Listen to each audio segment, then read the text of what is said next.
part of that plan, of course, is to induce the gradual surrender of American sovereignty, piece by piece and step by step, to various international organizations, of which the United Nations is the outstanding but far from the only example. Now, here are the aims for the United States. 1, greatly expanded government spending for every conceivable means of getting rid of ever larger sums of American money as wastefully as possible. 2, higher and then much higher taxes. 3, an increasingly unbalanced budget despite the higher taxes. 4, wild inflation of our currency. 5, government controls of prices, wages, and materials, supposedly to combat inflation. 6, greatly increased socialistic controls over every operation of our economy and every activity of our daily lives. This is to be accompanied, naturally and automatically, by a correspondingly huge increase in the size of our bureaucracy and in both the cost and reach of our domestic government. 7, far more centralization of power in Washington and the practical elimination of our state lines. There is a many-faceted drive at work to have our state lines eventually mean no more within the nation than our county lines do now within the states. 8, the steady advance of federal aid to and control over our educational system, leading to complete federalization of our public education. 9, a constant hammering into the American consciousness of the horror of modern warfare, the beauties and the absolute necessity of peace. Peace always on communist terms, of course.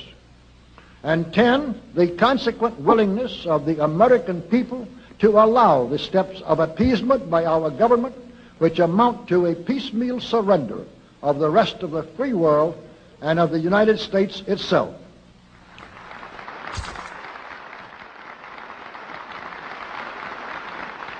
So brush the insider's dust out of your eyes, my friends, and the communist soap suds out of your brain, and ask yourselves in all honesty, what on earth is wrong with the United States simply minding its own business?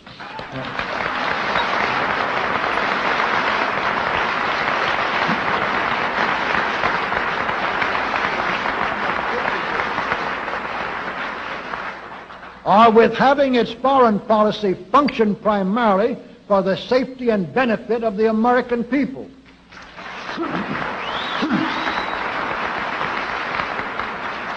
Which is exactly what we had done for the first 140 years of our existence as a nation, to the incredible advantage of ourselves and everybody else.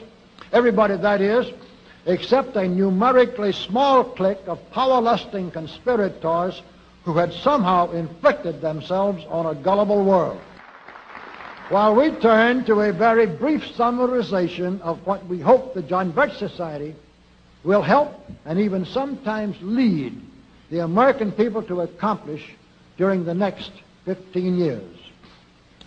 1, our first and most important specific undertaking should be to restore the complete independence of the United States.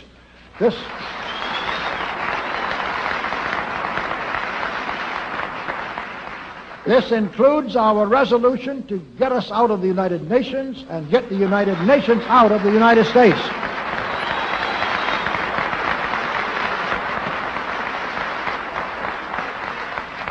Two, we must once again make our money freely redeemable in gold at some realistic price.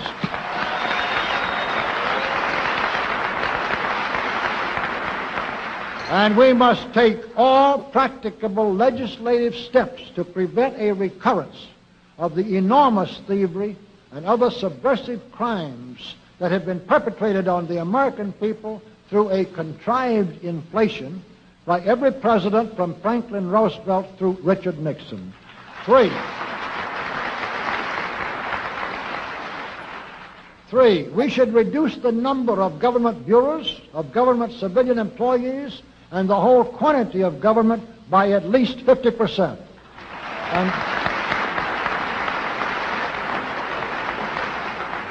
And we should achieve at least this much reduction in proper fashion through gradually convincing a majority of the American people of the wisdom of such a course.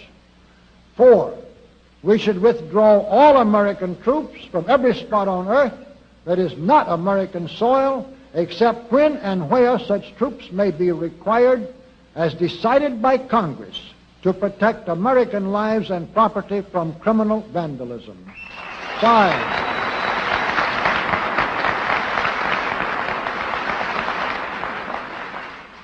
5, we should get government out of the areas and functions and activities where government does not belong. Again, all steps to this end should be taken gradually, but nevertheless just as rapidly as enough of the American people can be persuaded to support such progress. Any such achievement will require a truly massive educational force, but that's exactly what we hope to build during the next 15 years. We could go ahead for at least 100 numbered items, but the John Birch Society will undoubtedly be working on more than that many specific projects, which will be laid out in its bulletins before another 180 months will have rolled around. And all of these projects will fit into the general pattern indicated by the 5 major objectives listed above. So let's really wind up this marathon monologue with one final thought. None of us can guarantee anything about what the future will bring. Your speaker knows what a job we have before us to rid our country of the scourge of communism within the next few years, and then to go ahead on our constructive program so well that 15 years from now we shall already be entering an era of far less government, of a much sounder sense of responsibility, and, with God's help, of a better world. But I sincerely believe that it can be done, and this much I know. If every man and woman in this audience should leave here tonight feeling in his or her own mind and heart that it can and must be done, then it surely will be. And so, all of you patriots of good character, good conscience, and noble ideals, whom we can reach with the filmed version of this speech in 1,000 other audiences, it is with a great deal of confidence and energizing will to win that we invite you to join us in our epic undertaking. While to all of you great, wonderful friends in this present audience, I certainly extend my very deep thanks indeed for so much patience and attention. Thank you and good night.